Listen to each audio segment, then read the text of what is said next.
What is going on? Welcome back. Third and 20 podcast, episode 79. My name is Frank Entwistle. We've got Mr. Steed. What's going on, Steed? What's going on?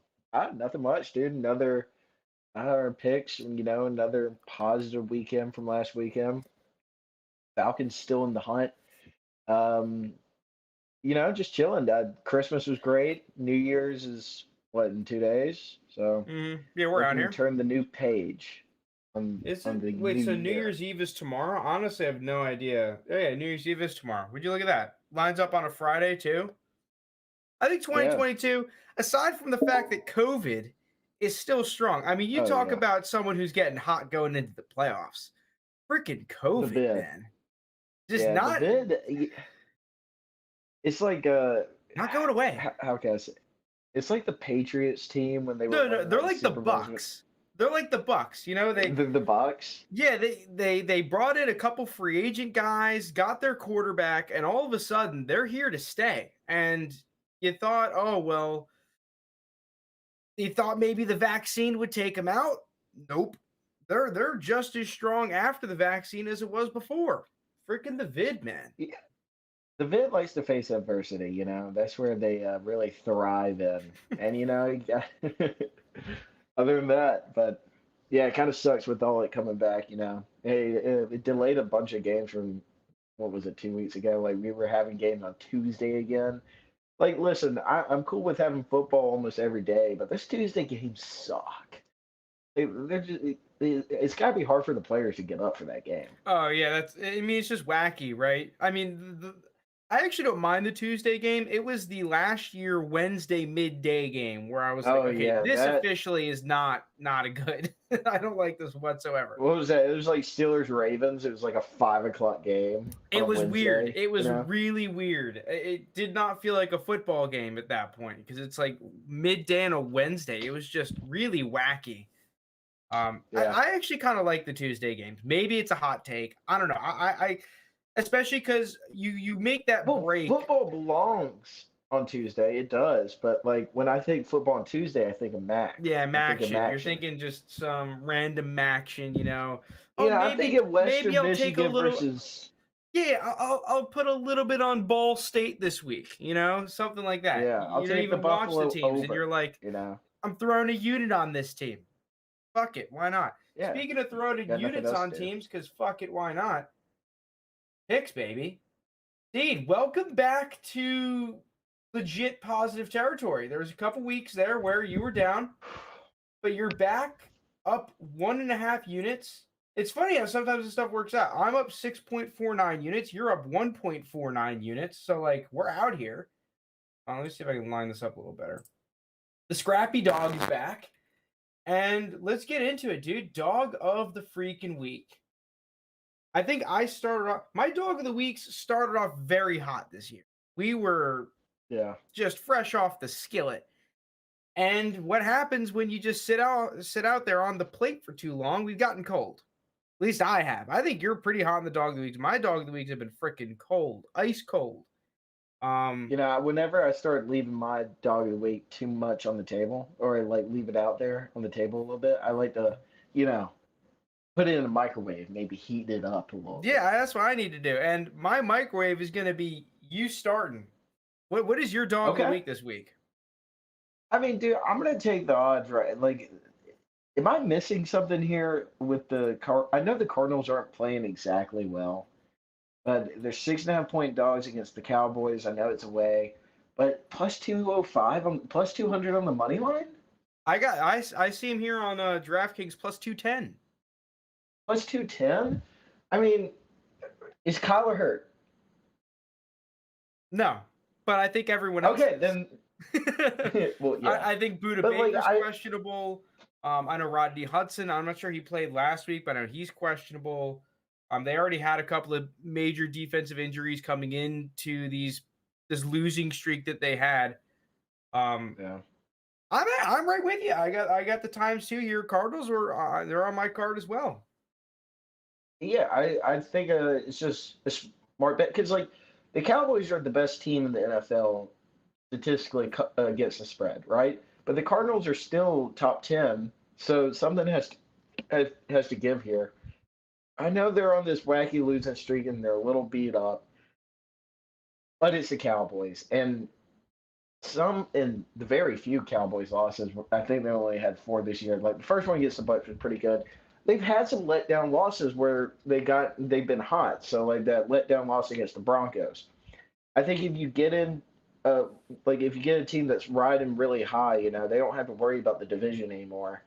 Maybe they play a little more relaxed because I doubt they get the one seed. I think the Packers kind of like already separated themselves for that. I'm gonna just take the Cardinals here to win the game. I think it's just terms of value plus 200 on a playoff team. I'll take it. Yeah, that's kind of been my line of thinking for this game is at the end of the day, if these two teams were to play twice, would the Cardinals win one? I think so.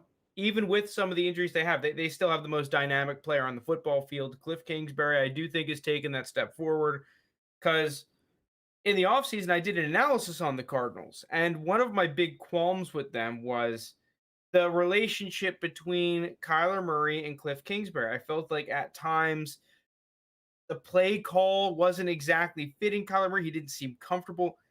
Clearly, he's taken that step forward. No one's going to deny that. We've just seen a couple of hiccups here and there, a couple of bad beats, not playing well, poor execution. Now that like it's really crunch time, and I think that the Cardinals are now being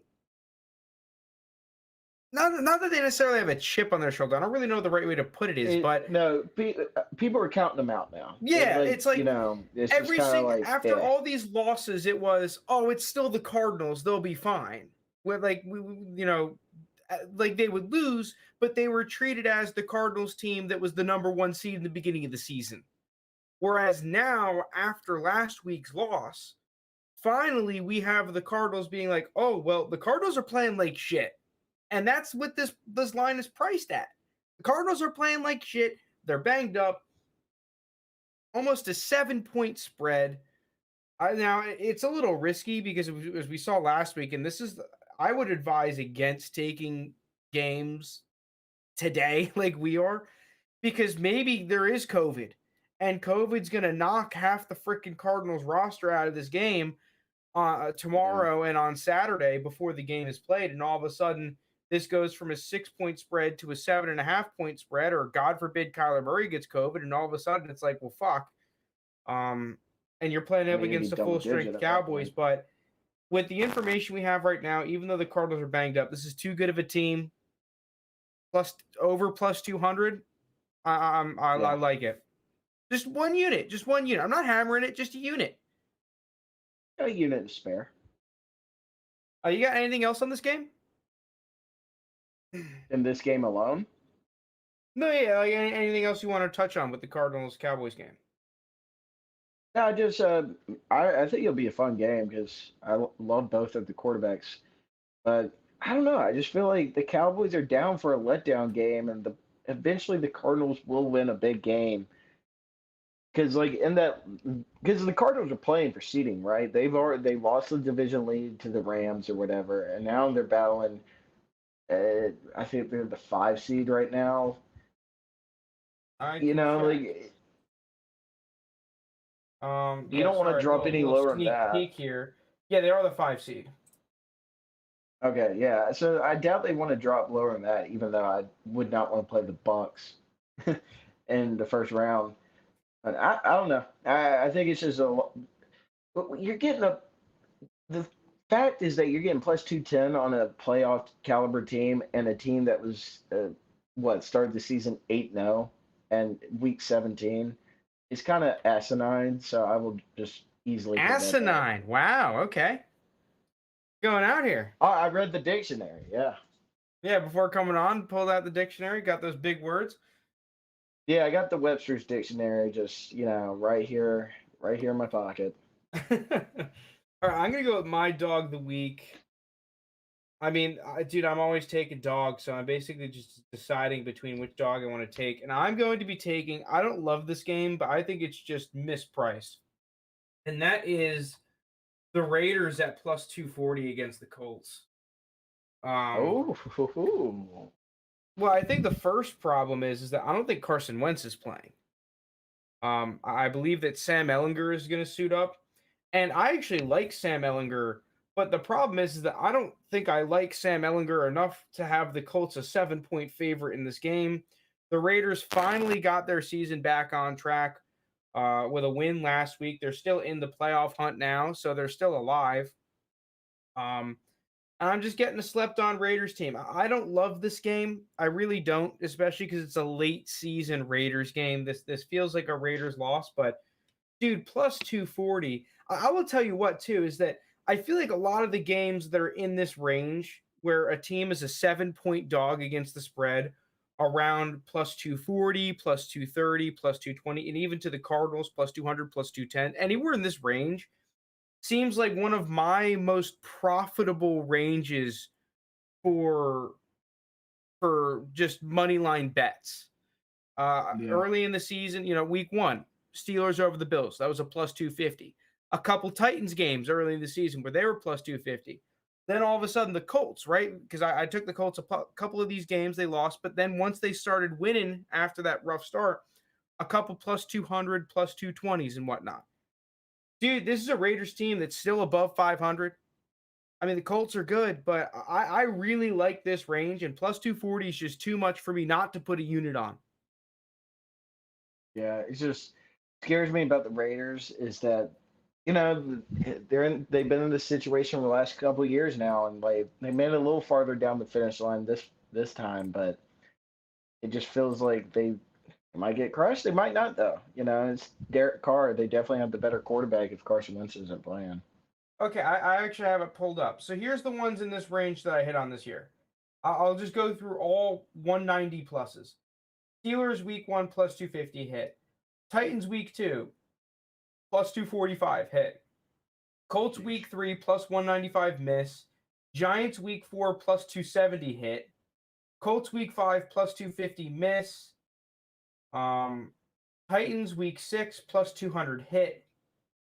Bengals week seven plus 225 hit.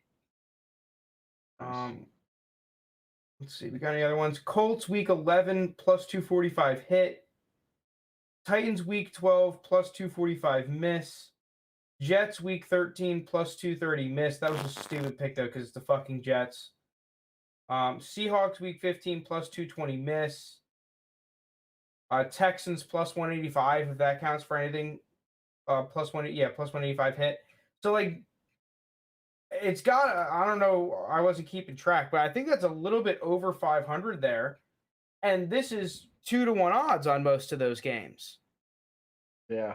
I So just you're whenever probably I up a see a good range shot. like this and what I think is an even game, especially when a fucking starting quarterback isn't playing or looks like he isn't going to play, I like it a lot.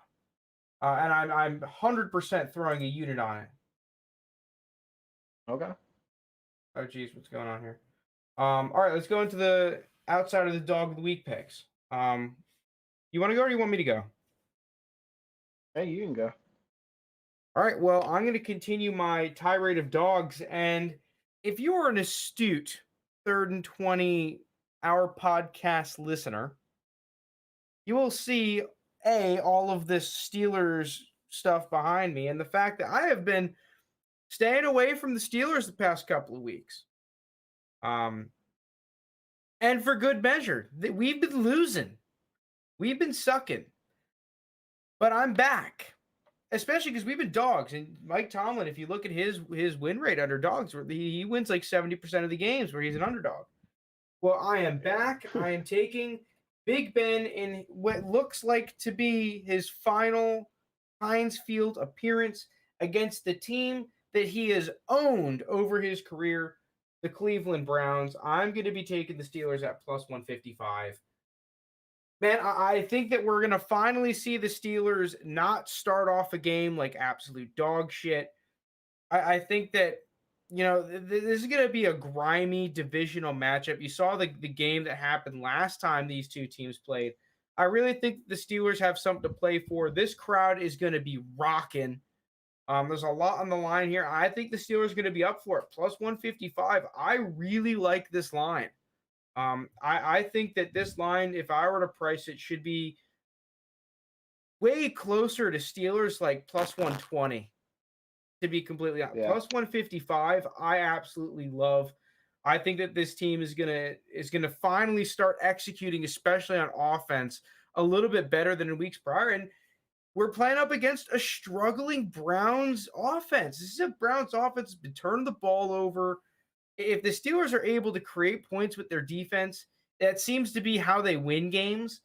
So I think that that's what's going to happen. I think that we're going to get a Baker Mayfield that throws a pick or two, and you never know with a fucking fumble. So if I get a Steelers offense that can, or a Steelers defense that can get a first half turnover leading to a touchdown, oh, I love it. I really like this plus 155.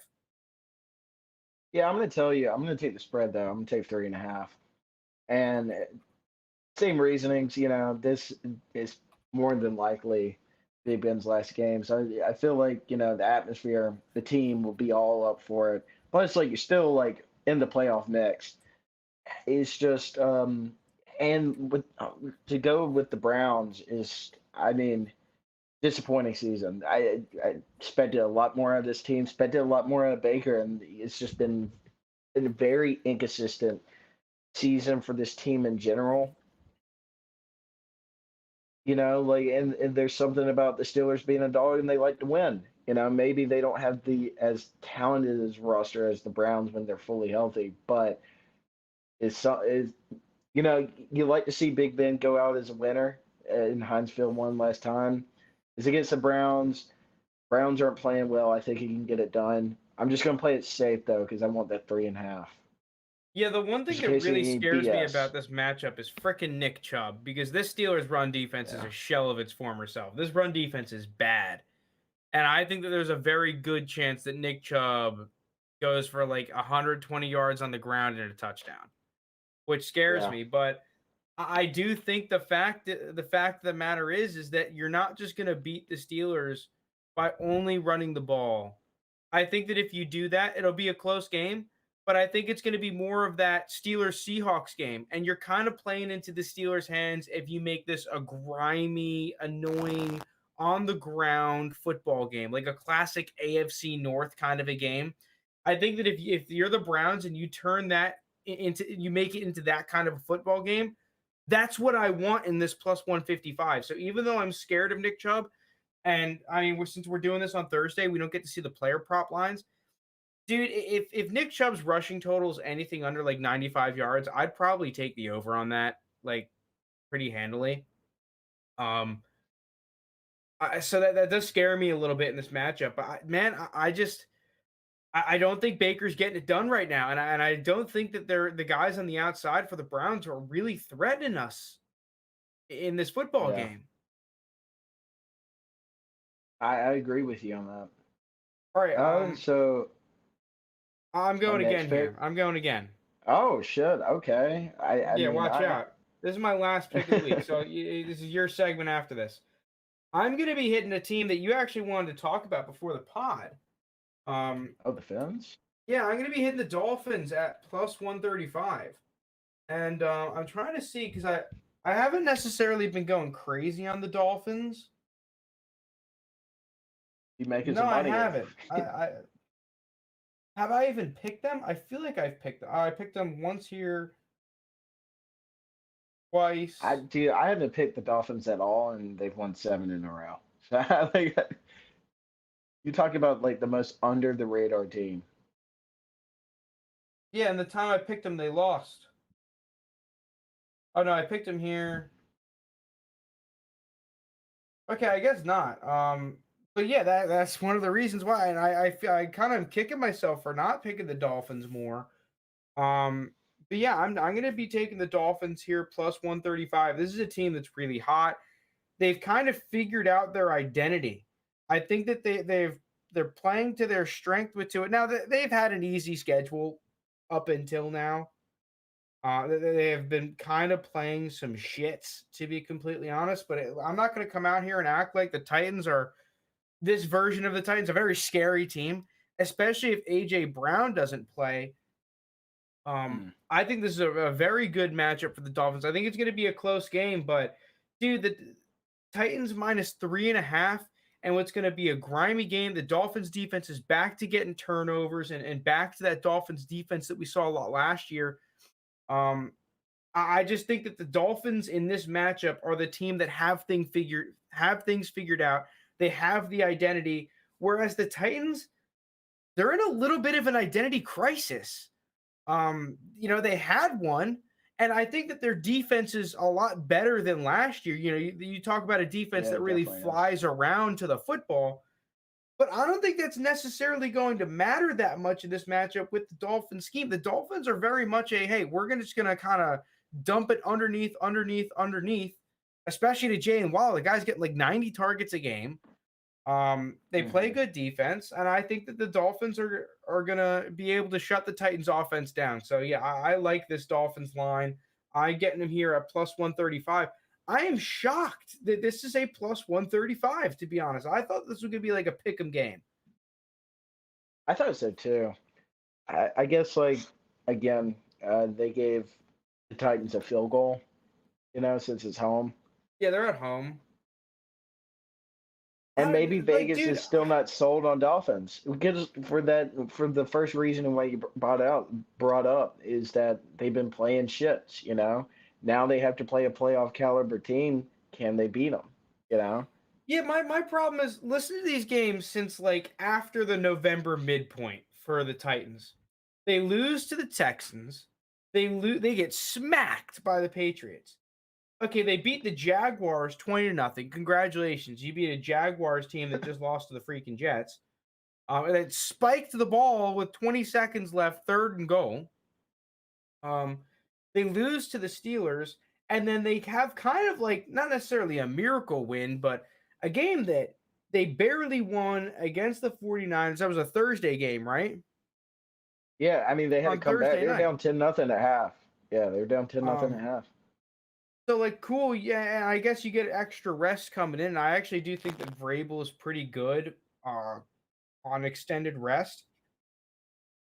But man, I like the Dolphins here at plus 135. I think that that's very favorable. I don't think it's a lock by any stretch of the imagination, but I just like that. I like that plus 135, man. Well, I like it just because you get plus money for one of the hottest teams in the NFL. So you're investing your money in a good team. If they go out there and win, well, damn, they just won like 8 in a row. is pretty. They just keep on coasting under the radar. The one thing that's scaring me though is I feel like everyone's on the Dolphins right now. Though I think the jury's out a little bit. That's the one thing that's scaring me. But nobody's been on the Dolphins until the past week, and the only reason why I can tell you is that when everybody looks at the playoff seeding, now you see the Dolphins at the 7 seed. And I'm sure I promise you a lot of people's reaction was like, "What the hell? Like, didn't they start like 1-6?" Yeah. I don't know. I think 135 is too good to pass up. I agree. I'm gonna stay away from it though. I still gotta. That game's just too wonky. Like the over under in that game's 40 points. Yeah, yeah, it's gonna be a wacky game. Should be fun though. All right, is it my turn? Yep, you're up. Those are my four picks, right? Yeah, one, two, three, four. Yeah, All right, there's my I four got picks two for the so week. far. All right, I'm Yeah. going to go with a total here, and I hit right with this team last week. Their total. I'm going back with this team, but I'm going to flip it. I'm going Falcons Bills over 44 points. Okay, and this is why. The Bills are going to destroy us, no doubt about that. They're going to kick our living shit in. I think the Bills are really about to take off, and I just don't think it's a really great matchup. So I think I'm going to get 30 points out of the Bills. I just got to hope Matt Ryan puts up 17, which I think he can easily do. And maybe the Bills could easily throw up 40 if they wanted to against this defense. Like it's just, they're a really great team. We don't play good defense against great teams. So I like this pick. I think the total's a little lower. I was expecting, especially after last week, where the Bills like just dismantled that Patriots defense, or more like Josh Allen. This total would be probably more at like 47 or so.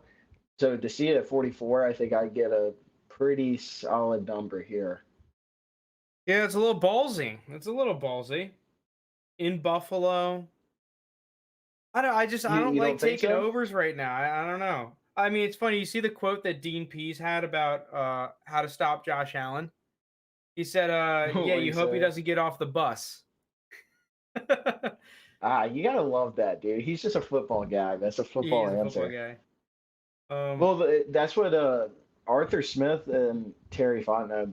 That Arthur Smith was asked about like their upcoming game against the Bills, and he was like, "Hey man, look where the Bills were like. What was it like when they drafted Josh Allen? Like, what's that 4 years ago now?" yeah, He 2018. was like, "Yeah." He was like, "Dude, they weren't good." Like, and he's like, "I find a lot of similarity in that team where when they drafted Josh Allen and like how well their front office did and getting McDermott and then just really building around their pieces."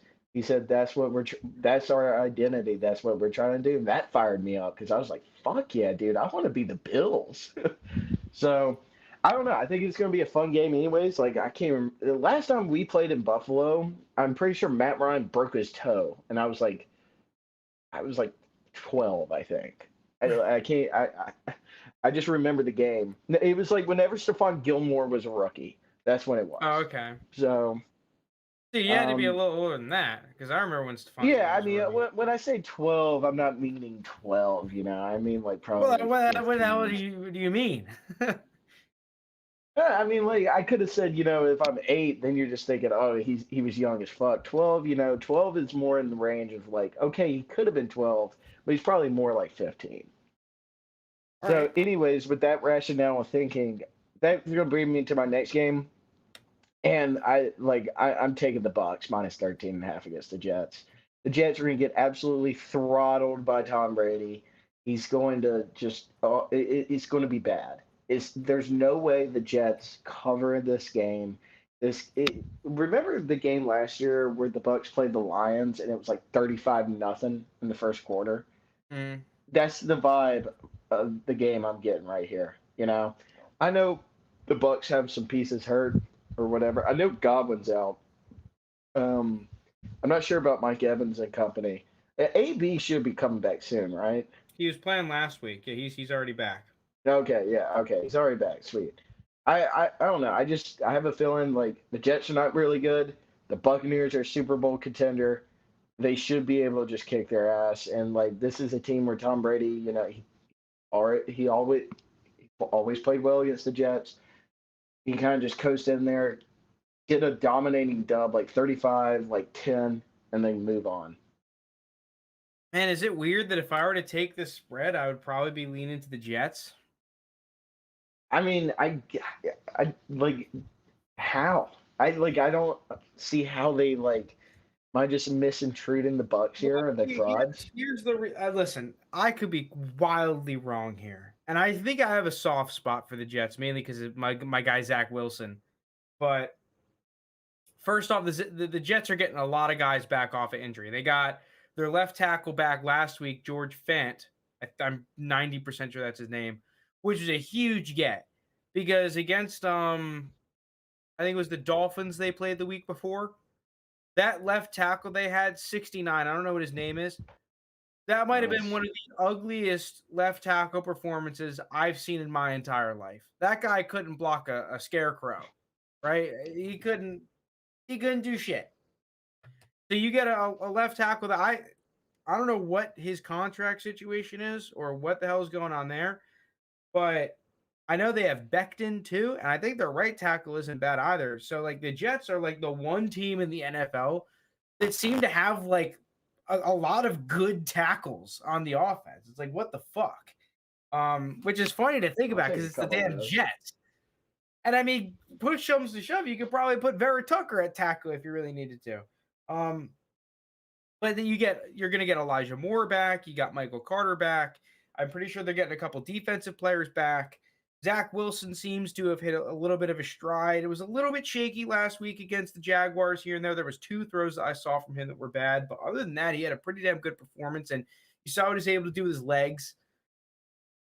I mean, I'm not coming out here saying the Jets are going to win, but I think that they could keep it close-ish, like keep it within Yeah, but 10. like, well, this is my way of thinking it. Is just that, right? Like the Bucks have just been dominant all year, right? Like I don't think they get enough credit of how good they've actually been because of just how well the top seeds of the NFC North is, right? Like you got the Packers, uh, the Bucks, the Cowboys, and then the Rams, and then everybody else.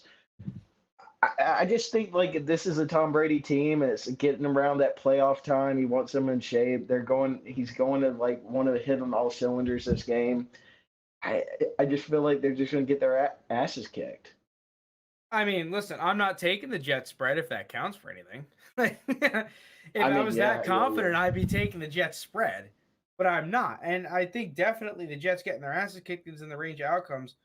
Um, hey, the Jets are going to have to play well, and their defense is going to have to not let up 40 points, which you look at some of these Tom Brady against the Jet performances, he's pretty good at doing that. He's pretty good at putting up Yeah. 40 at MetLife. Um, so I just I personally think though that the line is a little bit too far for me to like the Bucks there. And Okay, it's but funny because like, I was someone who took the Bucks last year against the Lions, that exact game. yeah, and the Lions. Well, I don't even think Stafford played in that game. To be honest with you, that might have been I think he got hurt in the that game. oh, did he? And then that He kid from might have. Purdue come in. I don't know Yeah, whether he did or didn't. I'm not sure it was changing the outcome much. Garrett Blau, is that his name? David David Blau. Blau. Hmm. Yeah. The Blauman. All right. So I got 4 picks so far. You have one, two, three, yeah, four. Okay. I see. I don't want to risk anything else in the NFL. Do I? Can I bet one of these college football playoff games? Go ahead. To your heart's content. Is it this I'm week? taking. Huh? Or yeah, they're Yeah. this Yeah. they're Yeah. this week. It's before They're we record tomorrow. next. Okay, yeah, yeah. Yeah. They're Is tomorrow. it really tomorrow? Yeah. Hell First yeah, game's dude! at You got some good 3:30. football tomorrow. Yeah, dude. I'm taking Cincinnati plus 13.5. Give me the Oh, okay. Bearcats. Give me the Bearcats. I like. I understand everybody's gonna fall in love with Alabama again after their ass whooping against Georgia. Listen, I mean, we saw Bama struggle all year. Sometimes when your big brother has to play your little brother, i.e. UGA, you just kick the shit out of them, and the little brother can never win. And will never beat Alabama, i.e. UGA. And it's so but I like Cincinnati to cover here. I think Cincinnati's get a lot of people were like calling them for not making the playoffs, even though they went 13-0. They were like, oh, they struggled here. Down the stretch, the better teams in their conference, the SMU's and the Houston's, they covered the spread, and that all you need to tell me right there is that you're playing, and they're double-digit spreads too. It's not like it's like -5.5 or something. I'm pretty sure the Houston was 10.5. It was a close game at first, and then Cincinnati really took off because they play so well on both sides of the ball. Cincinnati though, their D line, they can get after the quarterback. They can I mean, their pressure. defense in general is nice. Yeah, You got and Sauce Gardner that's and Kobe Bryant at corner. yeah, and that's the thing. I think was and like I don't know this. I know they have that one good tackle or whatever going to be a first round pick. I don't know if this Alabama aligns necessarily like the best one we've seen in past years. I think Cincinnati can get out the quarterback. They have the underdog chip. I mean, I think this is going to be kind of a shootout too at the end of the day. So the over might not be a bad play here. And it's probably like 57. 56, 57. I I see this like kind of like a 42-35, 42-37 kind of game. Like, a little Yeah, but back and forth. do you not think that if it's a shootout that plays way more towards Alabama than it does towards Cincinnati? I don't know. I think, especially after this game's over, well, my prediction is that it'll prove that. everybody was kind of sleeping on Cincinnati, and they could play just at that same caliber. It just because they played, had shitty opponents all year doesn't mean they're a shitty team. Desmond Ritter, I think, is playing hot too, and he's just as maybe not Bryce Young level kind of playmaker, but he's a really great playmaker now too. Like if you're looking at quarterbacks, who you taking in the college football playoff? You're taking Bryce Young number one. I understand that, but you taking Mailman over Desmond Ritter? Hell no. No, Mailman can sit this one out. You taking McNamara over Ritter? Now no, you're no probably still shot. taking Ritter. So, like, I get the second best quarterback in the college football playoff here. I think he's going to make some plays. Well, yeah. Now I got a couple things now to say, both for you and against you. Because first off, Desmond Ritter, while we're on the topic, he has a lot of not a lot, but he has a few people in his camp that not only think that Desmond Ritter is a first round quarterback, but he's easily the QB1 of this draft class over guys like Yeah, Matt Corral and Kenny Pickett. And that he just hasn't really gotten the platform and the opportunity to show the rest of the world that. Well, here you go. Yeah, you get Bama. Now, the only thing that I really disagree with what you were saying in your little tirade there, your little monologue, was the Cincinnati pass rush against the Alabama offensive line, because I might have agreed with you before based off of what we saw for most of the regular season. But the big game when Alabama played Georgia, that was the big reason why Georgia lost. You can point to who the quarterbacks were, whatever. But the reason that Alabama won and they won handily was because of the fact that Georgia was not able to pressure Bryce Young. And when they did, Bryce Young was able to evade the rush. He was able to make a guy miss, get outside of the pocket, and make plays. I mean, I'm not saying that Cincinnati can't, and it's a new game. Maybe Alabama came out, they just had a good game plan, or they ate their Wheaties, or whatever the fuck. I can tell But you what it is. so maybe Cincinnati's able to do that. It's just I personally believe that Georgia was the best team at creating pressure in the nation. I don't think that if Georgia can't do it, I don't think Cincinnati can do it. Now, luckily for you, with my track record of college football, I would have picked Alabama in this game. So I think that that's another little star on the resume of this pick for Cincinnati, and that yeah, maybe they have. I actually see it as plus 14 here on DraftKings though at minus Oh, you 120. got plus 14? Yeah, it's Oh, minus minus 120 120. though, So, so a little so more there's some juice. juice. Yeah. Yeah. Well, listen, and Georgia was probably the best at creating pressure, especially when they play Vanderbilt and teams like that. I mean, woo, tough challenge.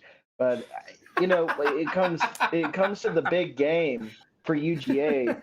It's like it's how many times have we seen Alabama and UGA? It's the same damn thing every time. It's because, especially since Kirby has been there. All right, and maybe it's like we've seen this game before, and like it's just the same damn game. Saban knows what Kirby's going to do. I mean, Kirby coached under him for so damn long, and I just think it's like they have so much familiar. They're familiar with the team so much that like they know what both of them are going to do. It's just like, all right, who messes up? I think Cincinnati brings that raw kind of, like, oh, we haven't seen like what these what are they, Conference USA? We haven't seen what they do out there, like, yeah, we have all this film on them and stuff, but when it comes game time and you put it between the lines, what are they going to do? Plus, at the end of the day, I mean, I got Lou Finkel, and Lou Finkel is not losing by 2 scores. I can tell you that. Okay, I respect it. Yeah, I don't know what's gonna happen in that game. I mean, Because dude, there's like, you might want to just sprinkle a little Cincinnati money line. Don't be dude, that's funny. surprised. That's what I was thinking. It's like, dude, I've seen crazier in college football. If I was really bored and I wanted to take something in that game tomorrow, why not throw like a unit or half a unit on Cincinnati money line? Like I it's definitely over would, plus 400. I don't know. I'm personally gonna stay away. I'm just gonna enjoy the football game. Crazier things have happened though, and I guess I don't know. I really, this is a really fun matchup. It's a really interesting matchup. I'm just really wondering if Never seen it Cincinnati's before. going to be able to match the physicality of Alabama, because that was the one thing, at least, because, like, okay, I thought that Georgia was going to beat Alabama, but the one thing that you could always admit, compared to Georgia So did playing Georgia. against Tennessee or playing Kentucky or even playing Arkansas or Auburn, any one of these teams, is that those teams could not match Georgia physically. They just don't have the athletes, even though they're SEC teams. Dude, you look at their D line, you have superheroes up there. You got Mr. Yeah, Incredible that Jordan next to Davis. Superman. We're talking about 300 pounders that are running 4.5 40s, right? Did you And just compare Superman, Mr. Incredible together? yeah, that's Georgia's D line right there, right? That you got those two motherfuckers right next to each other with first round Okay. picks in the at linebacker. That linebacker they have, I can't remember. His name starts with a D. That dude's a beast. Um, so you saw it in that Arkansas game, right? You make a couple of mistakes early in the game, and all of a sudden you're down like 3 scores. At least Bama, we know, can compete physically. Dude, you see Evan Neal, that Alabama left tackle. That guy's a Yeah. freak. I mean, personally, I don't know why no one's considering him for the #1 overall pick, because you talk about superheroes. This guy, he's got everything but the damn cape. Like, he's a beast. Um, so I'm just not sure that Cincinnati's going to be able to match up with those guys. On top of the fact that you got the playmakers like the Bryce Youngs and stuff. So if Alabama's going to be able to go out there with their running back Brian Robinson, that's his name, right? I'm not messing that up. Now you got it. um if they're able to run the football and Bryce Young's able to make plays and Cincinnati's not able to pressure him, that's what I'm scared of. I don't know. Like it's just, and this is the thing about Alabama is that you know, and I hate to do this where I like go back and I pick apart like a game where this team and then this team played that same team and there was a different outcome. But Yeah, like a little transitive before the property action, right? yeah, but all right, take it back. How long ago was the SEC championship? 3 weeks ago. Before the SEC championship, Alabama went to OT against Auburn. Auburn just lost to damn Houston. I understand Bo Nix isn't there, Tank isn't there. I know that. But that's not really my point here. Alabama struggled with Mississippi State. They just got their shit kicked in by Texas Tech. Before UGA, we thought everybody was saying Alabama were frauds. Then they had that one big game where everybody's like, "Oh, well, Bama figured it out. We're back on Bama. They're just going to win another natty." Listen, I'm telling you, they're so familiar with them. I don't think it. Like, of course, there's both teams are always going to be very talented. It's just that game itself should just not put in equation for the No, rest of the I season. agree with you. This Alabama team has struggled with teams in the past. They lost to A&M, struggled with Mississippi State, struggled with Tennessee. They struggled with Auburn, should have lost against Auburn, and they shouldn't even be playing here. I'm telling you now, I I get Cincinnati at 13 and a half, 14 points, and I'm just expecting this Alabama team to come out and play like they did against UGA. Bryce Young's never played in a damn big game like this. I get a Cincinnati team that is well coached, well disciplined, veteran team. Like I know people will be like, "Well, Ritter hasn't played in a big game. He played in a New Year's Six bowl game last year against UGA and played Yeah. damn well." Yeah, I don't agree with that. So I'll give you the point in that this does feel equated to in the NFL with the divisional game, right? Steelers Ravens. You know that game's going to be Mm. close, generally speaking. Obviously, there's been a It's couple just a blowouts here and different there. game. Yeah, it's a different game, right? Because it's one brother fighting another. It's a different kind of a matchup. It's a different kind of energy. I will give you that, and that Alabama Georgia game is kind of like a divisional game. I didn't think about that. But I will not give you is the Auburn game, because if you remember early in the second quarter, one of Alabama's best players, Jameson Williams, gets that targeting call on a punt, right? And he's out for the game. And then all of a sudden, Auburn just had a good matchup. Now, this could happen for Cincinnati, I guess, with their corners, but Auburn, that dude, 23. I forget what his name is, like Mick something. He's a beast. You talk about a sick corner. I think that he's probably going to be around a first rounder, maybe not. I think he will be, but you never know, especially with corners. He had a great day going one-on-one against Mechie. Now, Mechie's not playing, so Yeah. if someone could go one-on-one with Jameson Williams, I don't think they'll be able to. And you're thinking that Alabama's going to have someone that can produce behind Mechie. And it's going to be a fun game. I'll give you a couple of those points, especially that point against Georgia, where people might be looking into that game a little bit too much for why Alabama will win this one. But I still think that Alabama's going to win because of the physicality side of things. I just Yeah, don't I know think if they're gonna Cincy can win match up. too. Blow them out like everybody's thinking. It's like, God, is it? You know, it. Here, the damn spread for Bama Notre Dame was like 16.5, 17.5, something like that. Notre Dame covered, by the way.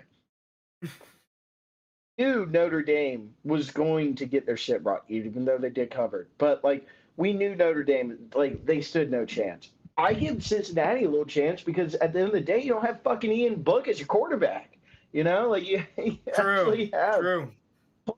a guy who can make plays in a first round, maybe a first round pick. We don't know where he'll land. You know, if EJ Manuel can go in the first round, damn, Ritter can. I mean. So I'm Are just you saying going your here. picks, by the way? Yeah, I'm gonna roll with that. I was gonna take something from UGA Michigan. I just have no idea what the hell is gonna happen Yeah, in I that don't game. either because That's a crazy game. Like, cause I can see UGA just kicking their ass. You know, I can just see UGA run Harbaugh out of the building, or I can see a tightly contested game where it's like 17-13. It's gonna come down to a final drive. it's all going to come down to that Michigan offensive line against that Georgia defensive line. If Michigan, which they've been able to do basically every freaking game, and actually part of this is nice for Michigan because I think that Michigan, if they went up against Cincinnati or Alabama, might have had a tougher time just because we saw in that in like a Michigan State kind of a game. Like I'm just scared if a team has a good quarterback against them and can like make chunk Mm-hmm. plays. Now with Michigan State, it was their running back in Kenneth Walker, but I think that Alabama and Cincinnati both have that upside with their quarterback and their passing game play, right? I think that Michigan this did actually pretty could be good a good against CJ matchup. Stroud. Yeah. Um, Well, I think they're like very similar in what they do, right? They're going to run the ball first. That's their identity on offense, you mhm. know? And they're going to play defense. That's what they're going to do. And they're going to both teams are going to try to bleed clock. And if you want to rank the four quarterbacks, who you taking? McNamara or the Bellman? I think it's pretty like controversial who you taking. I think you can go either or. I think I would lean. I don't know who I would lean. I'll be honest with you because the Mailman's had I good don't know either. games. Well, I see. I have way more love for the mailman than you do. I understand that he doesn't have this crazy amount of upside, but I do not. A lot of people will blame him. I think, including you, will blame him for the loss against Bama. Yeah, he wasn't out No, there I going blame the Kyler defense for Murray, getting shredded. but he's not the reason they lost. I mean, Brock Bowers had a couple of drops, one of which led to an interception. Yeah, but He he had also that made a one couple bad great pick. plays. He had that one bad pick. I'll give you that. But they were kind of already out of the game. To me, that game, and I have no idea what who has the advantage. If Michigan can run the ball, they're going to be in that fucking game.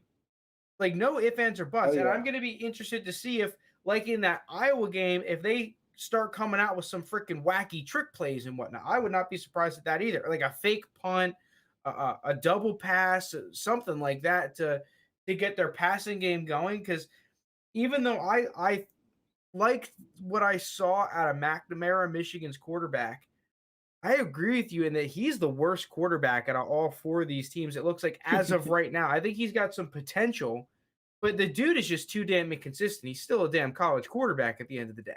Like at least with Stetson yeah. Bennett, he's a college quarterback, but you know what you're going to get out of him. And you know that he's most likely not going to go out there and lose you a football game. He's going to make good decisions.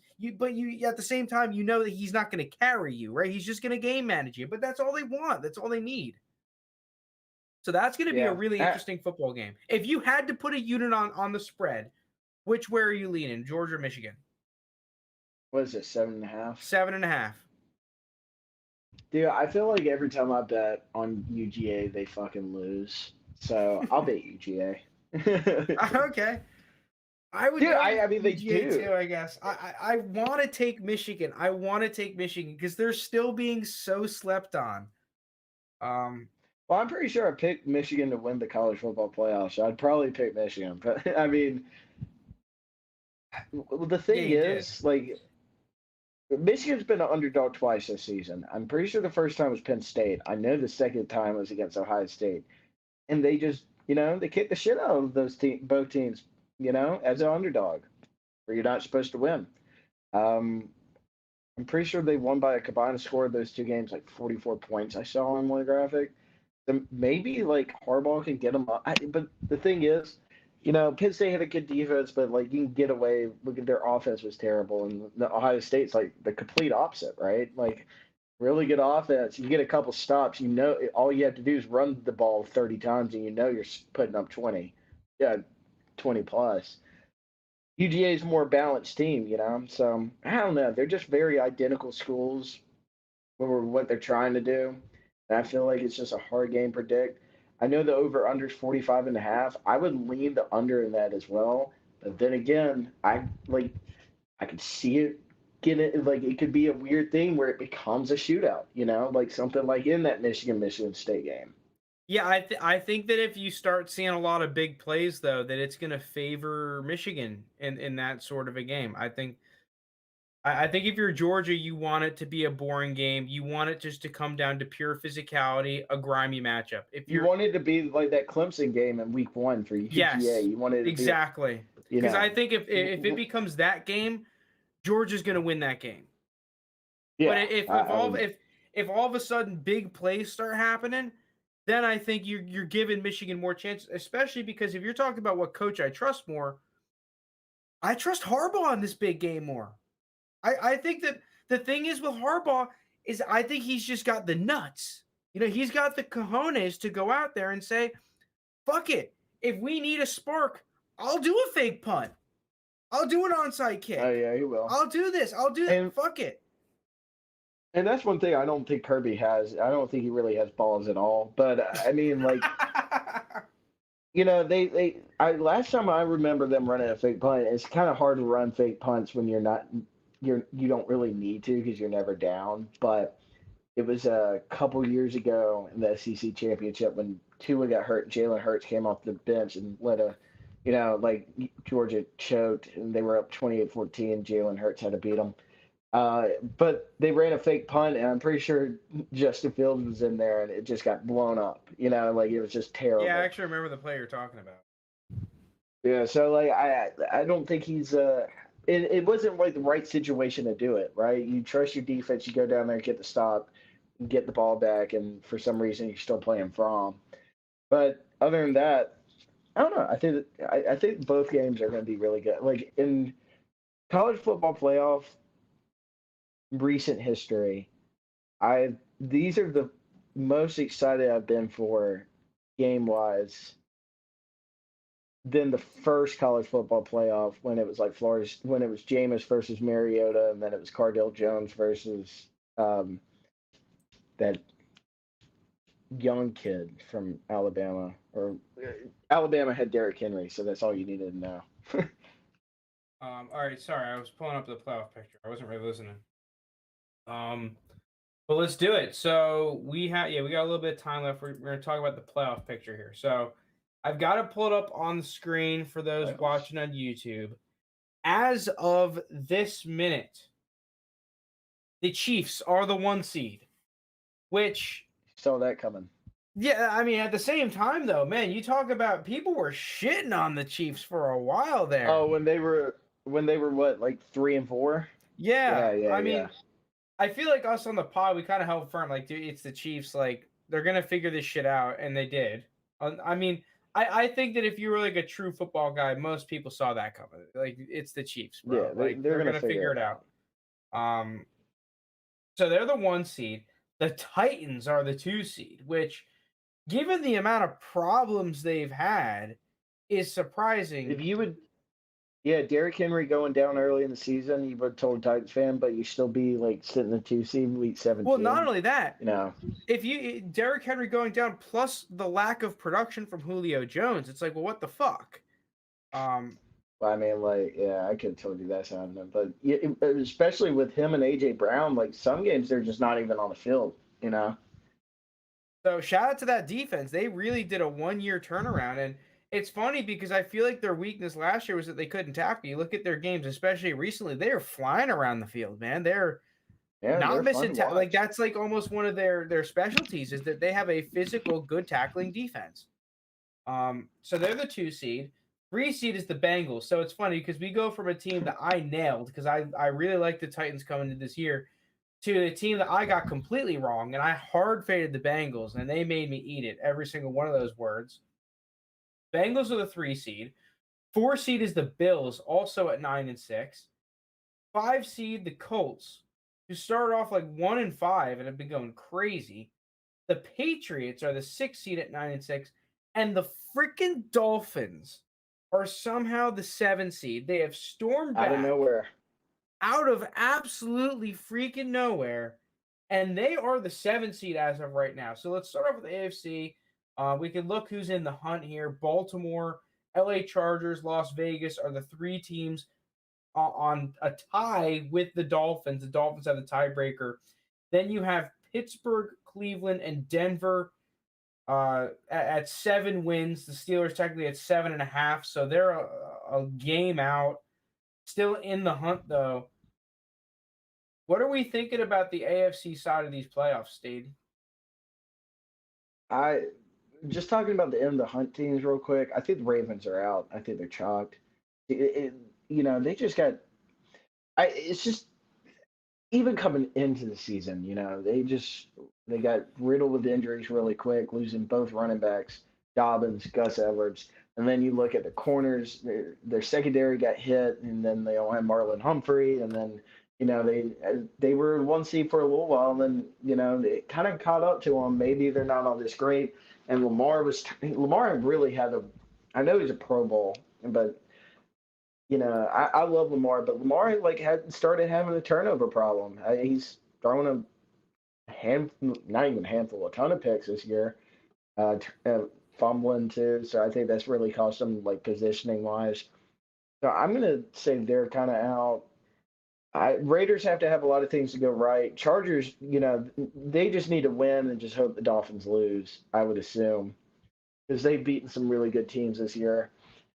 Um, the Steelers, like you got to win. Whoever wins the Steelers Browns, if you lose that game, you're out. Yeah. Broncos Playoff are out. game. They're not fucking winning. Yeah, Broncos aren't winning. They suck. Um, I Well, don't it's the know. same Like thing with the Broncos Chargers game this week. That's a playoff game right there for both of those teams. And I mean, like yeah. the Browns Steelers game, you're not even guaranteed to have a spot coming in to the week. Not even to mention that you're gonna probably have to win week 18 to make it. I actually don't think. I don't know. The Ravens are in a really tough spot because the schedule is not favorable right now. They have lost basically all of their identity.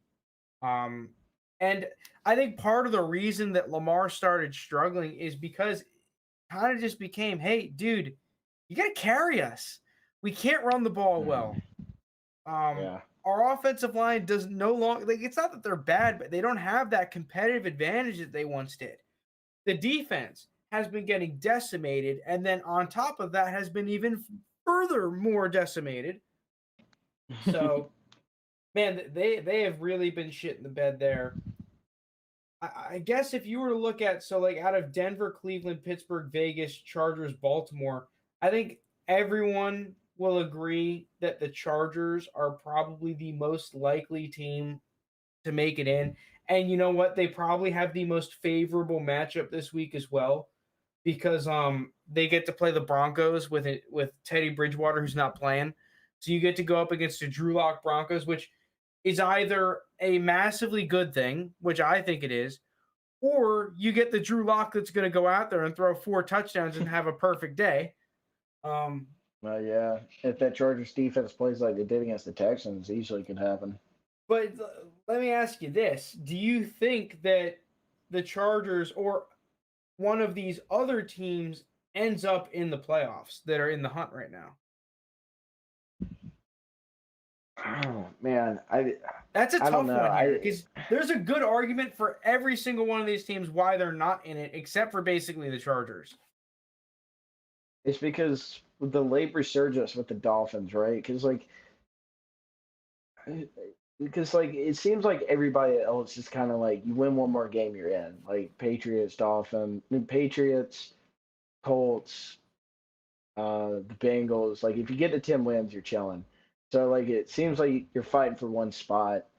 I would have to see the schedules. You know, the Dolphins got a tough one with the Titans, and the Titans definitely want to win that game too because if the Colts win, then you got to play for the division and everything. So The Dolphins play at Tennessee this week and then at home against the Patriots the next week, possibly for the division, because they're both 3-2 in the division. Yeah, so if both of those teams win, or even if the Patriots lose and the Dolphins win, that game's going to be for the division unless the Patriots win this week and the Dolphins lose this week. But even then, the yeah, Dolphins, what it's about still the you're Bills? playing for the playoffs. Oh shit! Yeah, you got the Yeah, Bills too. I forgot about the Bills. Yeah, this is gonna be crazy, dude. yeah, Because the because there's Bills, still like, mathematically speaking, the Dolphins could still win the division somehow. yeah. Well, I think the Bills might have to lose this week against the Falcons. Hey, listen, Wait, Miami let me see who the Bills Dolphins fans, play. Let me see who the Bills play in their last game. it's probably some dog shit team. It's probably Jets. Yeah, I think it actually might be the Jets. It is the Jets.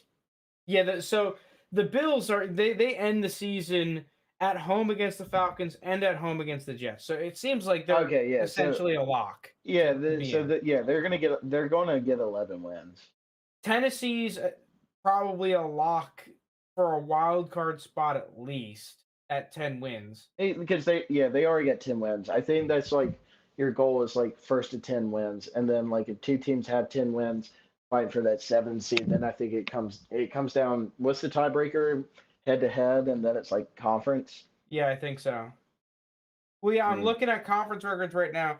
Denver, I think, is out just because they're 3-7 in the conference. They haven't won division Oh my games. God. They're playing the Oh. Chargers this week, which I do not think is a good matchup for them. So, I mean, a loss is going to eliminate them, I'm pretty sure. But I, even if they do win, it's going to take a minor miracle. It seems like for I'm not. If they win this week, they win the next week, and they're still going to need help. It looks like. Mhm. Um, Cleveland.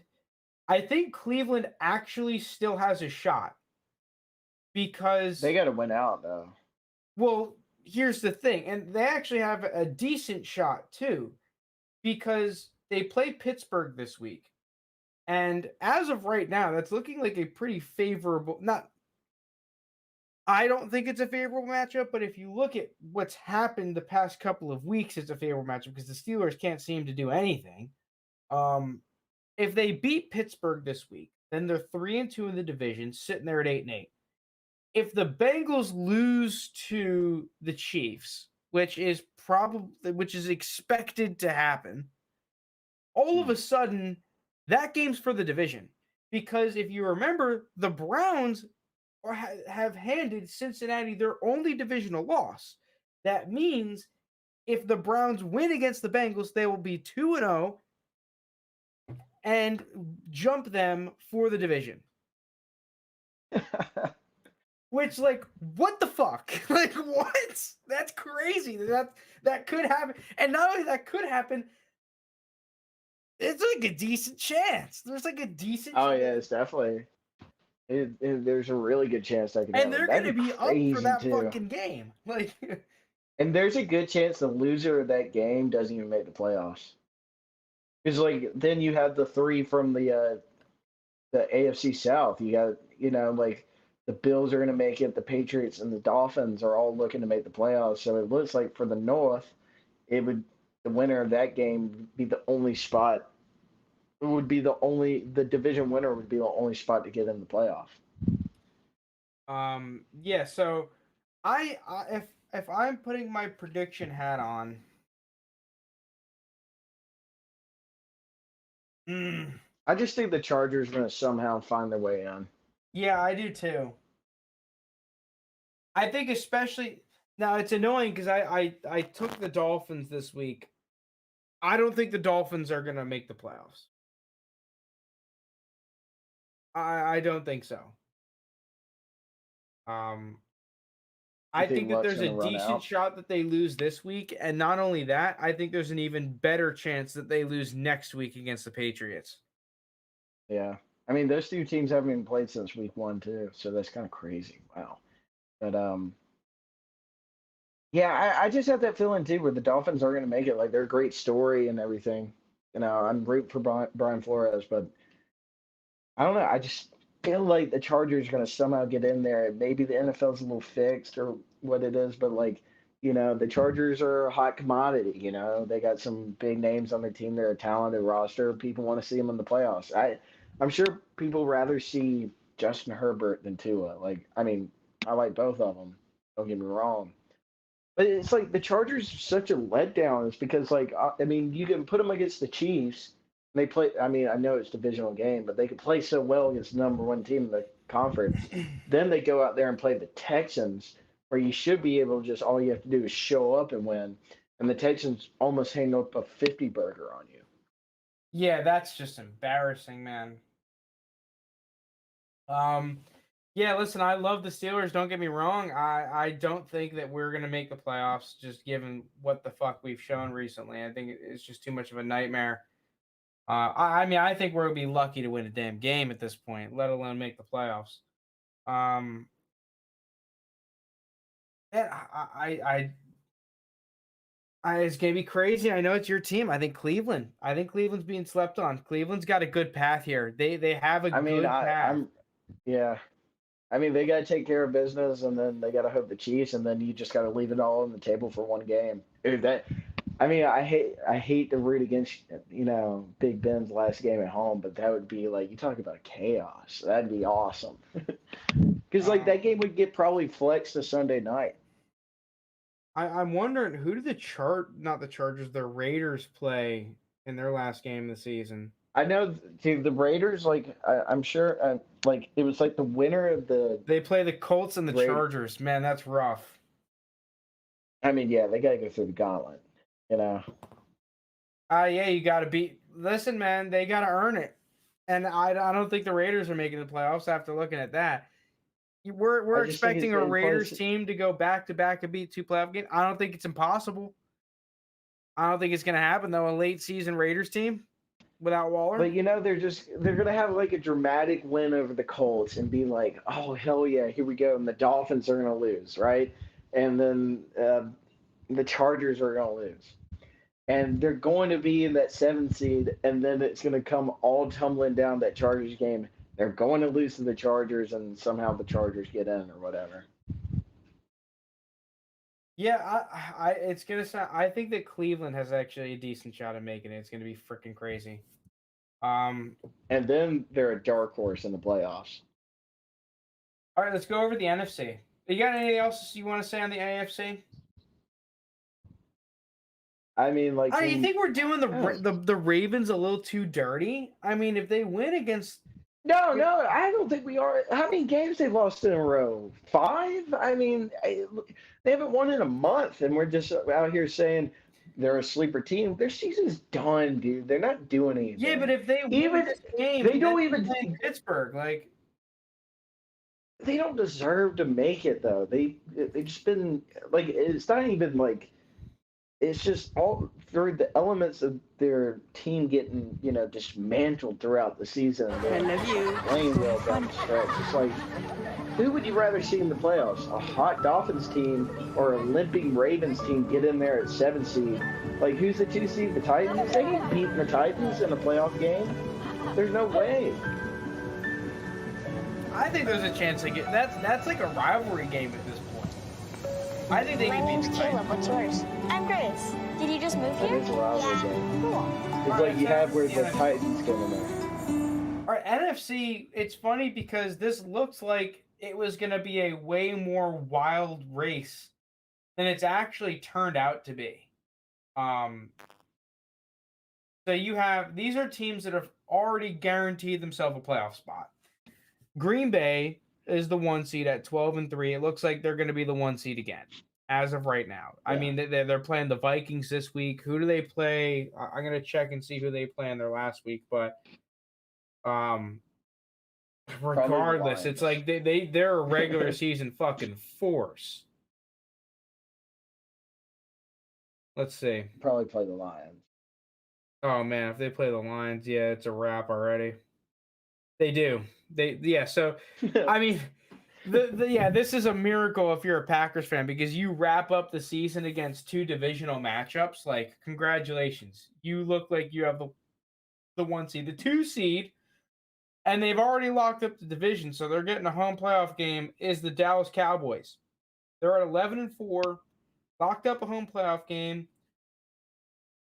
Yeah, they fit the bill, right? That division's already a race to 10 wins. You've hit 11. Congratulations. They have not lost in the division, by the way.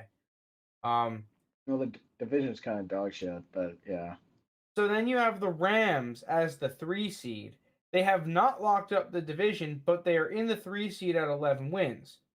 Then you have the Bucks as the 4 seed. They have locked up the division, also at 11 wins, losing on a tiebreaker from when the Rams beat the Bucks, but they're at the 4 seed, which is actually kind of impactful because as of right now, the 5 seed is looking like it's going to be that next NFC West team, which is either the Rams or Cardinals. It looks like potentially the 49ers, who are the 6th seed, but they are not guaranteed a playoff spot. 6 and 7 seed are the 49ers and the Eagles at 8 wins. Then you have in the hunt 8, 9, and 10 are all on 7 wins. The Vikings, Falcons, and Saints. Then at 11, they're still technically in the hunt is the Washington football team at 6 wins. They need to not only win out, but they need some help as well. It looked like early in the season, this is going to be a much closer playoff race. At one point, it was like everyone was involved. And that was kind of when like Seattle was still in it. Carolina was still in it. Washington had a much better chance. Well, a lot of these lower in the hunt teams have fizzled out. Everyone, except for basically the Falcons of all teams, right? Of all these teams that you're like, oh, well, they don't have a chance. They'll be out of it. Is still in is the fucking Falcons. Hilarious. Somehow they're still in the hunt. I believe as of right now, the top 6 teams, Green Bay, Dallas, Rams, Bucks, Cardinals, Niners, these teams should make it. Especially because the Niners are playing at home against the Texans this week. That should be a win. Yeah, I think that those teams are pretty good. And then especially because you look at it, the Vikings, who are the 8 seed, they play at Green Bay. That's rough. Falcons are playing at Buffalo. That's rough. Philly's got a divisional game against the Washington football team. New Orleans is playing at home against Carolina. I guess the real question is the race for that 7 spot. And I'm curious as to what you're thinking for this. Non-Falcons fan here, I think the Eagles already have it because, like, this is how it would have to go for Falcons, is that the Eagles have to lose against the football team. They have to lose to them. You have to win out. So you have to go 9-8. Because if Philly goes 9-8, they hold the tiebreaker after they kick your ass week 1. You know, that comes back to bite you in the ass. So you're still out. So what's Eagles 8-7? They're 8-7. Yeah, so so like you can't have, if the Eagles win one more game, you're out. You know, the Falcons could somehow upset the world, beat the Bills in Buffalo, and then go and beat New Orleans at home. You know, have a great season, 9-8, and still miss it. So you need the Eagles to lose too. I think like that's just too much to ask for. I think the Vikings are out. The Vikings like this is their own fault, right? Because they could easily are they better than the Eagles? I don't know, but like they could easily be in the 7 seed for like look at all the stupid losses they have. Like some of these losses are so dumb, like the Bengals loss, and they have a couple more where they let the game get away from them, and then they have really good wins, like when they beat the Packers. So I just think the NFC's kind of already wrapped up. I'll be honest with you. Somehow the Eagles turned the ship around with Nick Well, you want to know Sirianni. why, man? This Eagles schedule, whoever made the schedule, you gotta. I think the Eagles slipped them 100 because man, they have played some dog shit. Now, credit where credit is due. They've handled it and they've handled it fairly well. They've had a bunch of 2-score wins. In the division, I mean, they're 2-2 in the division. They had a loss to the fucking Giants.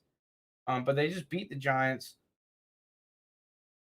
I mean, I guess you're right. If I were to choose, the thing is that I'm still not counting the Saints out. But the thing is, they lost to the Eagles, so like the Eagles have the tie. Man, the Eagles they handled the teams that they needed to handle. They have all these Yeah, no, tiebreakers. It's huge. they have the lead, and they have like they hold real estate on the other two on the teams that would if they ended up tying, they would just get it, which would suck ass. It was like, let's say like the Eagles go 9-8, and then the Falcons go 9-8. I'll just always think back to that football team loss, where Heineke tosses up the scary Terry and somehow comes down with the ball. Like I mean, I think that's the game keeps the Falcons out of the playoffs. To be honest with you. So I guess the team that really is only giving the Eagles a run for their money right now is the Vikings.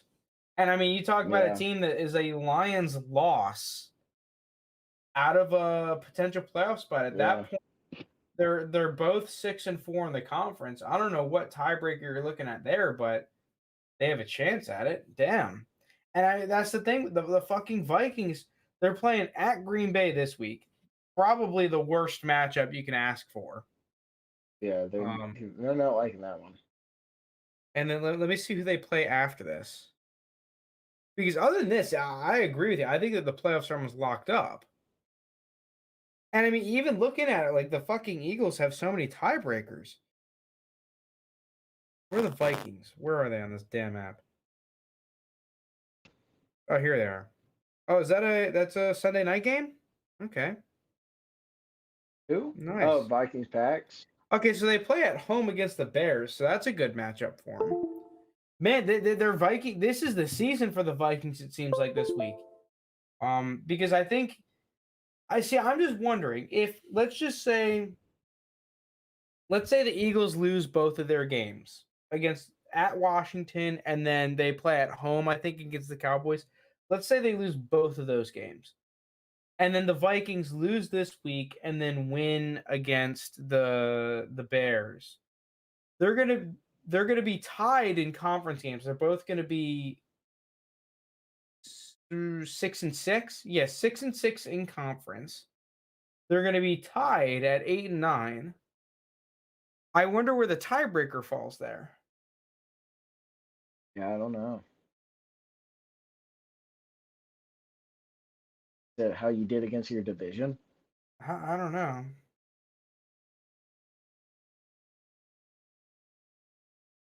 So Philadelphia can clinch a playoff berth with Philadelphia win, Minnesota loss, plus New Orleans loss. Yeah, they need wins and losses. It's too fucking complicated. Man, this NFC playoff race is just it's essentially between Niners, Eagles, and Vikings. I think the other teams are kind of just out of it. Yeah. Well, you just need a lot to go your way, you know, I a mean, lot. well the Niners beat Atlanta. Yeah. I'm trying to see what happened with the Vikings. Did the Vikings and the Niners play? Did they? Uh, Oh, Okay, so yeah, I the think they Vikings did. lost to the 49ers, so they don't have a tiebreaker there. New Orleans. What happened with New Orleans? Does New Orleans have a tiebreaker? I know they lost to the Eagles. Let's see. Do they have a tiebreaker somewhere? Hold on. Let me check if they have a tiebreaker against the 49ers. They played the 49ers. Had to. No, they have not. Yeah, because they didn't match up. Who would they have played in that division then? I'm not looking at the They schedule now, finished but first. I guess there's a so if the Niners, well, the thing is the Niners are playing Houston. It's like is Houston really going to get another upset here? Is Davis Mills, the neck junior, really going to come out here and say like, "What up? I'm winning 2 games." Yeah, he might. I mean, Especially with he's that been fucking playing run pretty defense. nasty.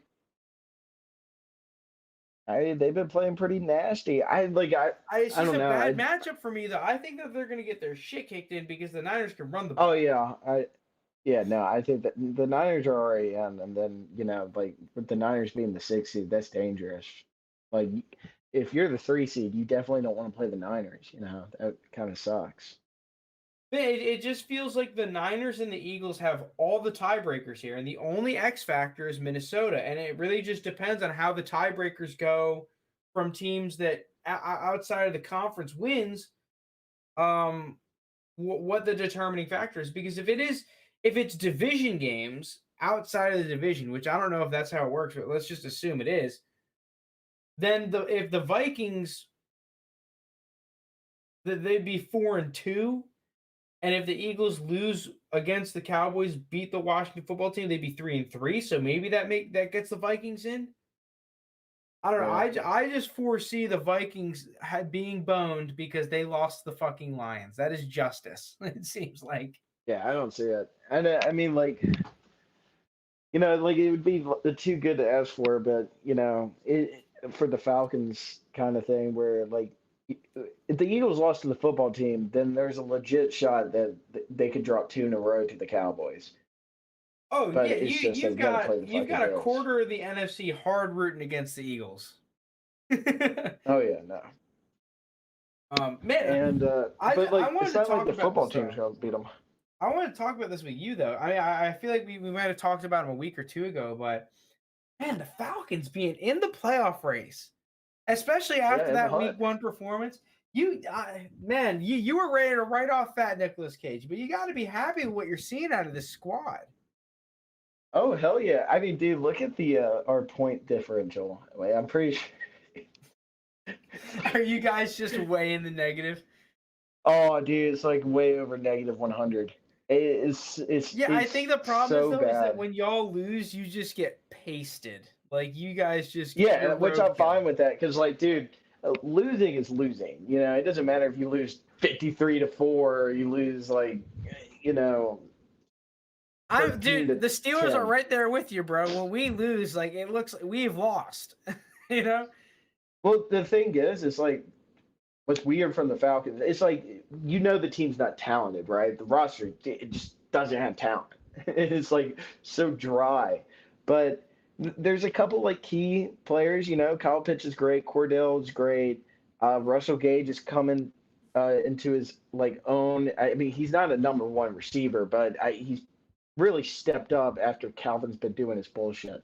But other than that, like Matt, you got Matt there to carry, and you got a couple good players on the defense, like AJ Terrell coming out party is really helping it. But the one thing that's different about this Falcons team is why I'm excited with this new regiment moving forward is like The new they beat the regiment. bad teams now. They beat the bad teams now. Like last year they ain't beating the Lions. They ain't beating the Saints, the Panthers like that. Like they just beat the bad teams, and it's shocking, and that's what they do. And You also, if you would don't blow as many leads, which is nice. yeah, I mean, it's great, but actually, it's a little bit of the different here. We're starting to come back, Yeah. late in the 4th again. It's kind of cool to see, but That's first been the year, biggest difference for me is that Arthur Smith, aka Fat Nicolas Cage, that's who we're referring to. If you didn't get Nicolas it by this point, Cage. If you look him up, he does look like a fat Nicolas Cage. It seems like he is one of those guys that, in terms of managing the clock, managing situations, he's pretty good at it. You know, he's one of the guys. He's not perfect, and obviously you'll point to the Washington football team loss, but that since Washington then, it's football never team, really been a question. Yeah, the thing is, outside of that Washington football team loss, they've had a couple of games where they had a lead and they put it away. You know, they ended up winning the football game, and they had some good decisions. You know, you talk about running the football, running out the clock, and winning on a field goal with one of the best kickers in the NFL, right? Like playing to your strength. And not only that, I just really like the innovation that I've seen out of Arthur Smith with especially Cordero Patterson, right? And he's done it at multiple spots now. He's revitalized Ryan Tannehill, a high first-round pick. He's revitalized Cordero Patterson, a first-round pick, where he's not just a running back. I mean, you see him, he's lined out about wide. He's at running back. Mike Davis is given, because like it's not like Mike, you know, everyone wants to act like Mike Davis has sucked. Mike Davis has been fine. He's just not given an RB1 role, so he hasn't been great for fantasy, but he's been a good player. Mike Davis is given like 10 carries a game to do what he's doing, but like that offense is centered around like it's centered around what Cordell can do, because Cordell's such an X factor. It's like, all right, if you line him up a running back, all right, now you gotta prepare for him as running back, but he move him in the slot. Okay, now you gotta get someone on him, but then on top of that, you gotta prepare for Pitts, and then Gage could still make a play. So like him just being on the field, and it's why I think that's why you see Mike Davis's shares get cut so much, is that the offense, for them to be like as good as they are, you have to have that man on the field. Like you can't take him away. Like if it's just like in the games where Cordell's been hurt, and it like I think he missed one game. We got blown out. I think it was the Cowboys game, I'm pretty sure. But you know, he's not on the field. So how do you beat the Falcons? All right, well, you know, Mike Davis is in the backfield. He's not going to do too much, and then you just got to double team Kyle Pitts, take him out, then you're not moving the ball. So like that's why they need him. I hope they re-sign him. I don't know how much money he's going to go for, and we don't have much cap. You know, shout out Dimitrov, but you know. It's just cool to see. And that's one thing I really like about Arthur Smith is I think he can take damaged goods from players and really bring it out. Yeah, that's the big thing, right? He's given a roster and he elevates the players. He did that at Tennessee, and that is translated to Atlanta. He was given a 5-win team, and he's elevated them to a 7-win team, right? What else can you ask for out of a head coach? I mean, the moves that he's made, Kyle Pitts has had the best rookie tight end season basically ever. Even though he only has one touchdown, it's like he's a rookie tight end. He's done everything you asked him to do. That dude's not a tight end. Dude, I mean, like, he's a tight end, but I mean, you see those just like go routes where he runs, like the one against he's done it so many times, but he did it against like the Lions recently. I mean, it's just Kittle could probably do it, and I guess Kelsey could too. But like I'm telling you right there, it just looks like Julio. Just go out there and run it. I'm just gonna chunk it up to you. It's awesome. The crazy thing about Pitts too is that he's not even a finished product yet, and which is like I think people had a little bit of unrealistic expectations, especially what we've seen out of rookie players recently. Their patience level is no. Kyle Pitts wasn't even 21 yet, I don't think, when he was drafted. Yeah, well, it brings me back to like draft night, you know, where a lot of people were harping for the Falcons to take quarterback, just like new head coach, new front office, just get your guy. You know, like who we picking there? You picking Justin Fields? You think this team is sitting at 7-8 in the hunt? I mean, you need a lot of things to go right in the playoffs, but like if they pick Justin Fields at 4 instead of just picking Kyle Pitts, like there's no way. I mean, Matt Ryan is like good. He's like good. And I mean, the thing is, like, I think Matt can play where he's at right now. Like, because it's not 2016 Matt, right? But like, I think he's not perfect, but I think Matt can play at this level he's at right now, you just need a more talented roster around him, which I think, you're a, a draft class away from really meshing some pieces together. And hopefully if Calvin comes back, that'd be great. But, like it's just, where was I going with this? Yeah, I you got just way don't off have the topic. roster right now. You just don't have the roster. At the end of the Oh day, yeah, you no, need. the roster's shot. Maybe they cut some ties. Like I hate to say it, but like especially on the defense, maybe they can restructure Grady Jarrett's contract, open up some cap space, and then maybe they can move on from Deion Jones too. Man, I can't believe you're saying that. I'm gonna look up the real quick before you end the episode. I want to see the Falcons salary cap table. I'm actually maybe we It's should not do a good. mock off season on them. Let's see, Trying manage to roster. Let's see what we could do here. Well, it's just like the thing on Dion, real quick. Is like I love Dion. I mean, I have his damn jersey. I wear it every Sunday, but he's just become such a liability. Just tackling wise, and like we're paying him like pretty good money. It's like I like Fusadi's playing better than him. Like maybe you just keep him Mercedes and Michael Walker, and then draft another linebacker and try to move on from Dion. What's the? I gotta go. But also, they need to get that offensive line right. Lidstrom apparently, I don't, I don't know if it's like he's been like actually an extraordinary guard this season. He hasn't given up a sack yet, but I think it's because McGrary and Mayfield are giving up all the sacks. But other than that, I will give Jalen Mayfield some credit. He's good at run blocking. His pass pro, he's not that great. Yeah, you really have some annoying contracts. Because I'll tell you what, the contracts that are killing you are Jake Matthews and Dante Fowler. Yeah, right now. Well, that Dante Fowler contract was dumb when we did it. And that was just That was Dimitrov being like, "Yo, I need a pass rusher." Like Dante Fowler played with Dan Quinn at Florida. Like there's connection there, and he absolutely was ass in his first year. He's been pretty decent this year. Like he's definitely our best edge rusher. I mean, that's not saying too much, but I know he doesn't really have the sack numbers. But in terms of running game, he can stop the run. But that's just because he's really athletic. What did y'all get for Julio? You got a second round pick and like a fourth? Yeah, we got Tennessee second. I know that for sure. Which is Because, looking you're really still nice. eating some dead cap next year, which is annoying. But okay, so Jake Matthews, you can move on to if you wanted to. Let's see So post June 1st, you could trade him or cut him.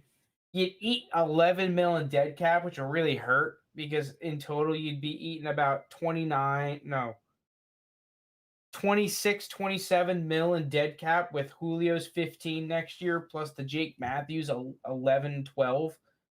I don't know if he's worth keeping on to or not he's a 23.5 mil cap hit.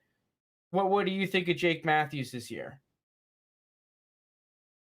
Well, I'll say this about Jake Matthews is I've complained about the O-line so much, but his name has not came up a lot. So like, All right, if I'm because not complaining that's about a big question if he's worth keeping on to this year or not. Because he's getting a healthy. I mean, 23.5 against the cap is like a pretty sizable chunk. It's just if you cut him, you're gonna have to spend some damn resources getting a good left tackle, especially with Yeah, Matt that's my Ryan. problem.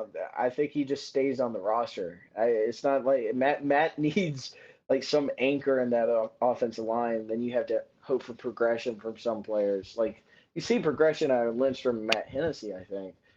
But like you need some second year progression from Mayfield, and then you got to just Todd McGurry and just tell him not to stop sucking ass. But I don't think we can move from Jake Matthews is because like I think you just got to pay him because we're just gonna go to the draft and then you're just gonna start another young guy and then it's gonna be the same thing. He's gonna get blown up unless you get like a stud, unless you you fall into a nice little hole. Right now, you'd have 14 mil in cap space projected for 2022, which is fine. That means that you could sign your entire draft class, sign a couple dudes on like minimum contracts, right? And you're chilling.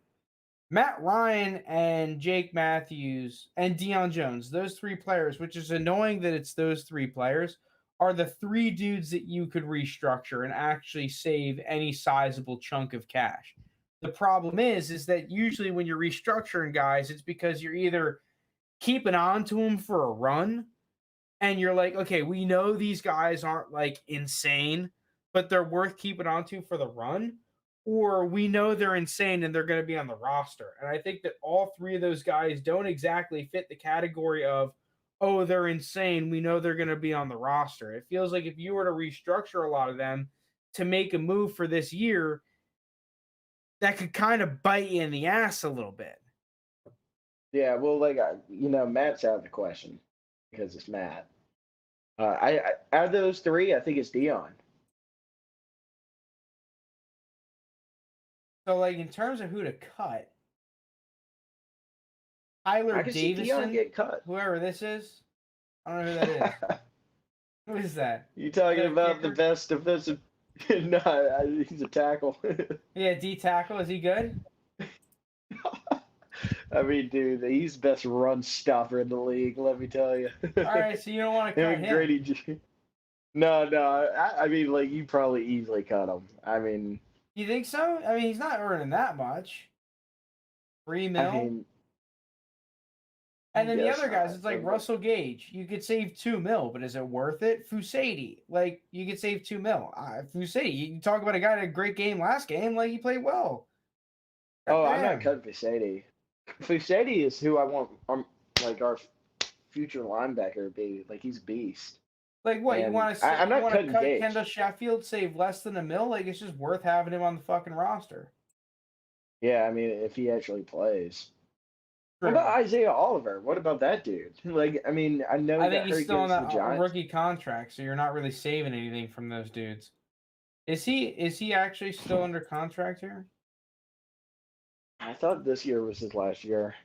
I think that might be his last year. And what sucks is he was actually starting to play pretty well under Dean Pease. Yeah, he's not under contract, so you could get rid of him if you want to. Okay, get him out. I'm done with him. Yeah, it's just these couple of contracts up at the top. Matt Ryan, Grady Jarrett, Jake Matthews, Fowler, Deion Jones are just kind of rough. Now, Grady Jarrett's is worth it because that dude's a fucking stud. But I mean, Yeah, Jake but it's Matthews just like you can't. What Yeah, are you gonna say? this is what sucks about football because like I'm just thinking from baseball. It's like, dude, like you need all those players to be good. Like I understand like they aren't the best, but like I mean, like they make the team go because the Falcons are not able to get anybody better at the current moment, and if they get rid of them, they're just going to backslide. I feel unless they hit a home run on the draft. You cut your fullback Keith Smith. Oh no shot! I know Keith. That's the problem, is that you just don't, unless you want to get rid of one of these big dogs. And the problem is that the one that you really want to get rid of is fucking Fowler, and you can't. It doesn't help your cap at all. Yeah, no, it's just a really bad contract. I mean, that's a big reason why Dimitrov got fired. It's for this reasoning right here. Is I didn't really agree when they re-signed or extended Jake Matthews. I didn't agree with that one. I would have let him walk. But the thing is, at least it's a damn left tackle that's playing all right. You know, it's a better contract. Yeah, but like than it's Fowler. Yeah, well, the Fowler one was just dumb. You know, Like Jake when they Matthews got Dion at the time, Dion was playing at a high level. Jake Matthews might be overpaid, but at least he's playing and he's overpaid. But like, there's a difference between being overpaid and oh shit, this sucks. Dante Fowler, I'll agree with you, has kind of entered the shit, this kind of sucks category of a contract where Jake Matthews is just overpaid. Yeah, we're just stuck with him. I think that's what what it seems like. Yeah, and it's just like, where's the cash going to re-sign Cordero Patterson? It really depends on what he wants, right? It's kind of like, remember we did the mock off season with the Niners with what was that corner that got injured a bunch? What was his name? Oh, it's Vernon Davis. No, not No, Vernon it's Davis. it has a V in it though. Jason Verrett. Jason Verrett, told you V.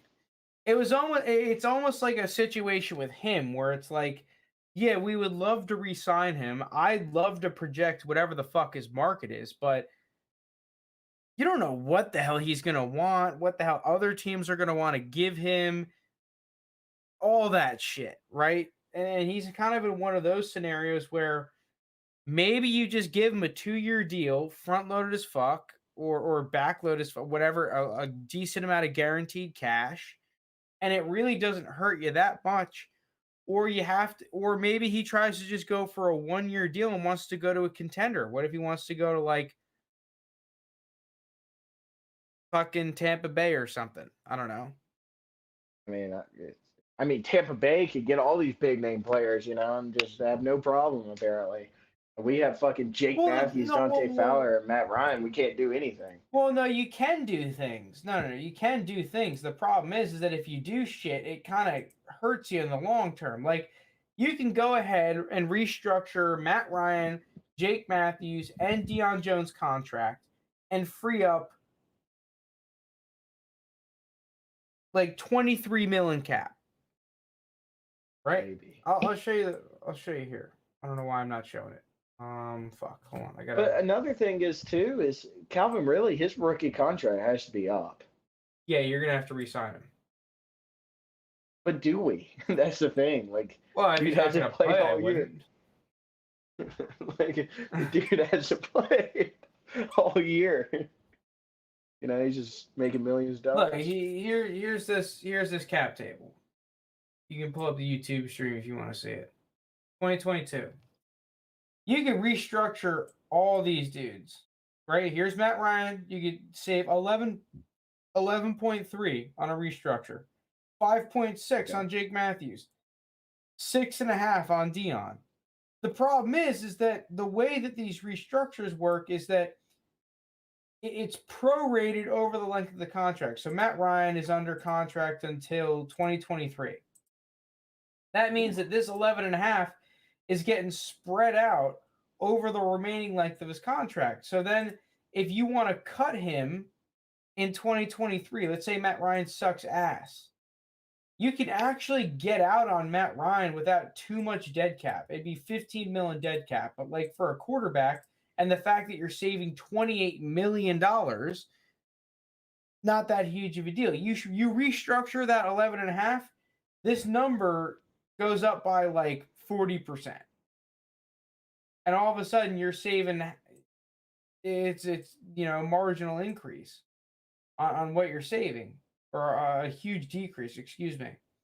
Same thing with Jake Matthews and Deion Jones, right? Because you're talking about guys that you extended that are somewhat underperforming their contract numbers. You really don't want to restructure guys that are underperforming their contract as a team that is labeled as a rebuilder. That's just Yeah. I mean, I not think the that's the move. niche of it right there is that, the taste of being back in the hunt, especially when you weren't supposed to be there. And then you like, okay, maybe next year you make some moves. I thought this rebuild would probably take 2 to 3 years. First year, you had some great success. Second year, maybe you just bank in trying to get some talent through a draft class, sign them, get a couple key players, see if you can get Cordell back, run the table with them, you know? And then if you hit on a couple of these guys, then maybe the next year you try to make moves. So if it's me, I mean, maybe you can restructure Matt for a little bit. Maybe even Deion Jones. Maybe you just say, listen, Deion, like you had a rough year this year, but we still believe in you. Maybe you can restructure him for a little bit, not go for the full on max of the restructure. Save yourself or create 5-6 mil in cap so that you can go ahead and either re-sign some players or go out and get someone on top of your draft class. But I think you're right in that It's the draft class, baby. Like you have your first round pick, and you got 2 seconds on top of the rest of your draft picks, right? You're gonna have to make some magic happen. You're gonna have to draft well. That's the way that this team comes back. You need a good fucking draft class. And who knows? They might trade those 2 second-round picks, move up back in the first. Yeah, They really maybe. like I don't know. someone. All right, but we already went over time because we went a little bit off topic with this Falcons mock off season. The mock off season before the off season. And technically, we're still in the hunt. Maybe our off season would be after the Super Bowl. All right, but if you made it this far, thank you so much for listening. Thank you so much for watching. Really appreciate it. Subscribe on the tube. Hit us with follows. All that jazz, as they say. But thank you so Love much. that. Peace out. Happy New Year.